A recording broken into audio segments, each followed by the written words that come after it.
মধু প্ৰায়চীৰ নতুন এটা ভিডিঅ'লৈ আপোনালোক সকলোকে স্বাগতম জনাইছো। আশা কৰো সকলো ভালে আছে আৰু আমিও ভালে আছো। আৰু এতিয়া প্ৰায়চীৰ পৰীক্ষা শেষ হ'ল। পৰীক্ষাৰ ৰিজাল্ট ওলালে। প্ৰায়চীৰ পৰীক্ষা ভালেই হৈছে আৰু এতিয়া ৰিজাল্ট লৈ আমি নগাঁৱলৈ মোৰ ভণ্টিৰ ঘৰলৈ যাব লৈছো, মানে প্ৰায়চীৰ মাহী ঘৰলৈ। আৰু ভাবিলো আজি এটা ভিডিঅ' আৰম্ভ কৰো। প্ৰায়চী আৰু মই যাম বাছত, অংশুমান নাযায়। অংশুমানে আমাক বাছত উঠাবলৈ খানাপাৰালৈ যাব। খানাপাৰাত আমাক বাছত উঠাই গুচি আহিব। ইফালে আমাৰ পানীৰ প্ৰব্লেম চলিয়ে আছে। এতিয়া মানে পানীৰ প্ৰব্লেম ইমান বেছি হৈ গৈছে। এতিয়া মই মূৰ ধুবলৈও ভাবি আছো আৰু এই দুদিন মূৰ নুধু। ভণ্টিৰ ঘৰত গৈ একদম নগাঁৱত ভালকৈ মূৰ ধুম, শ্যাম্পু কৰিম। সেয়া অৱস্থা আমাৰ। বাকী গুৱাহাটীৰ কোন জেগাত পানী নাই আপোনালোকে কমেণ্ট বক্সত জনাবচোন। আৰু আজি ভিডিঅ'টো আৰম্ভ কৰোঁ। আৰু তেনেহ'লে ব'লক নগাঁৱলৈকে যাওঁ আৰু আপোনালোককো লগত লৈ যাওঁ। এয়া গাড়ীত উঠিলোঁ। এইফালে আছে প্ৰায়চী, ইফালে অংশুমান। এতিয়া কেইদিনমানৰ কাৰণে অংশুমানক অকলে এৰি থৈ যাওঁ। কেইদিনমান থাকক।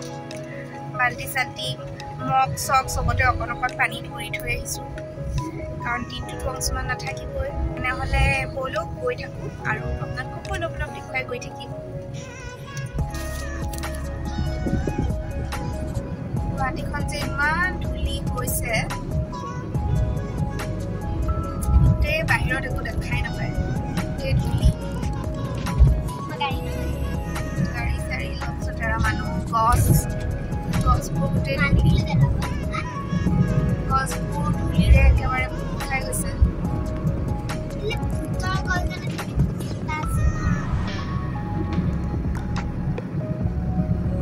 বৰষুণৰ বিৰাট প্ৰয়োজন হৈছে গুৱাহাটীত।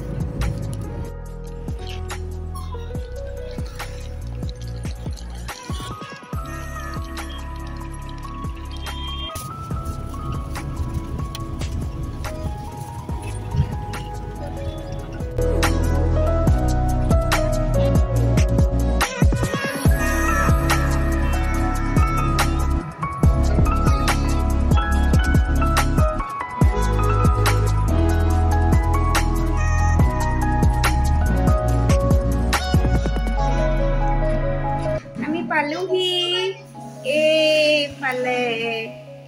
ক'ত ৰিয়ান? হাই দিদিয়া। প্ৰাচীৰ ভাইটিটো পাই গ'ল।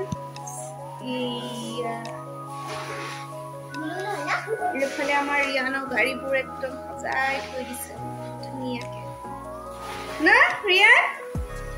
ভণ্টিৰ ঘৰ আহি পালোহি। একদম এই 2 ঘণ্টা ৰাস্তাই কিন্তু ইমান কষ্ট পালোঁ।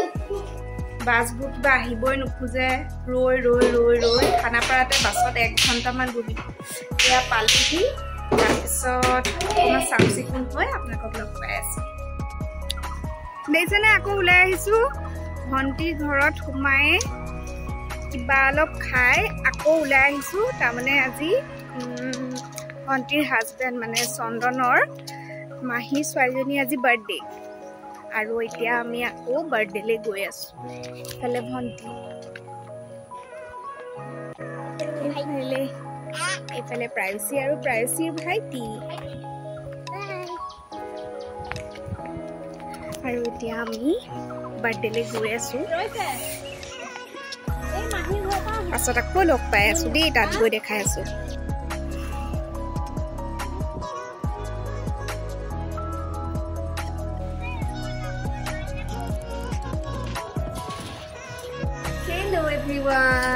আজি হ'ল নেক্সট ডে। আজি এইফালে মোৰ ঢেৰ মেম্বাৰ, এইফালে প্ৰায়চী, এইফালে ৰিয়ান, এইফালে হ'ল ৰিয়ান হাই দিদিয়া। ৰিয়ানে শুই উঠি আহিছেহে। আৰু মই এতিয়া কি কৰিব ওলাইছো জানেনে?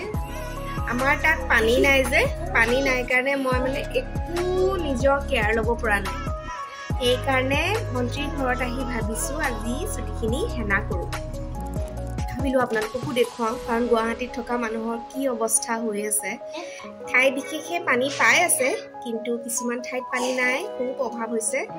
আৰু সেইকাৰণে মই আজি ভাবিলোঁ ভণ্টিৰ ঘৰলৈ আহিছোঁ যেতিয়া চেনা কৰি যাওঁ, আৰু তাইৰ ঘৰত মানে পানী একদম এভেইলেবল। আৰু প্ৰায়ুচিয়ে মানে টেপটো খুলি ইমান পানী হৰহৰাই যোৱা দেখি তাই মানে ফুটি লাগি গৈছেগৈ। মই কৈছোঁ নুখুলিবা দেই, পানী এনেই ৱেষ্ট কৰিব নাপায়, কাৰণ আমি যে পানী ৱেষ্ট কৰিবলৈতো বাদেই, পানী যে আমি ইউজ কৰিবলৈ নাপাওঁ। ভণ্টিয়ে কৈছে একো নহয় দে, তাইক পানীখিনিকে চাই ল'বলৈ দে, চাই ফূৰ্তি কৰিবলৈ দে। মই কৈছোঁ নহয় দেই, মোৰ মানে এতিয়া এনেকুৱা হৈছে পানী কোনোবাই অকণমান এক্সট্ৰা খৰচ কৰিলে মোৰ গাত লাগি যায়, কাৰণ আমি একটুপ পানী জমা কৰি থওঁ যে। ঠিক আছে বাৰু, এতিয়া হেনা কৰোঁ ভাবিলোঁ আপোনালোক আৰু দেখুৱাওঁ।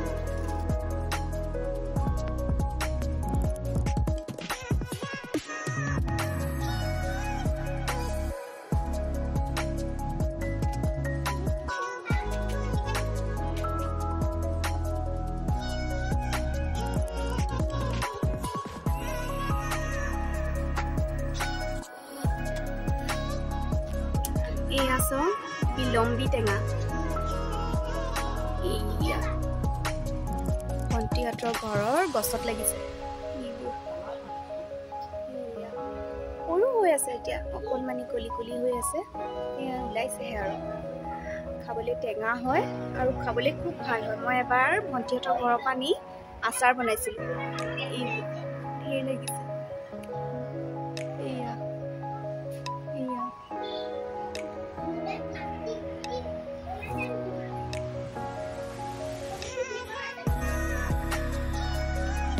এইবোৰ চব একদম লমা লমে লাগে ডালতে গছৰ।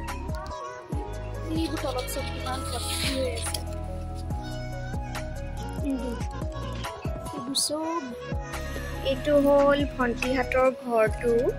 এয়া ইয়াতে ধূপ জ্বলাই থৈছে তাই, গা চা ধুই উঠি তুলসী গছত।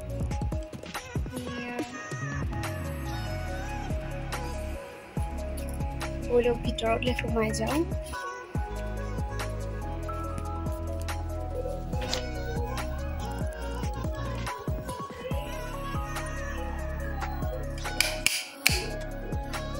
এইটো হ'ল তাহাঁতৰ ড্ৰয়িং ৰুমটো।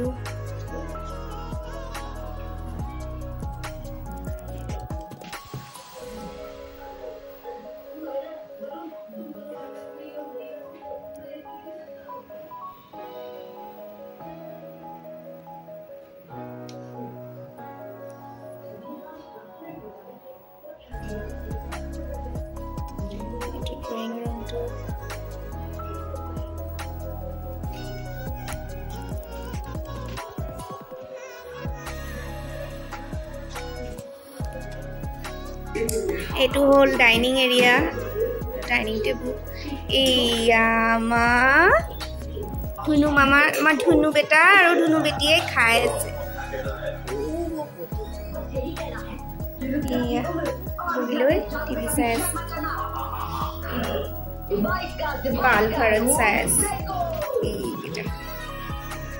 এইফালে আমাৰ ৰিয়ান বেটাৰ পুতলাবোৰ সজাই থৈ দিছে, দেখিছেনে? এয়া কিমান গাড়ী,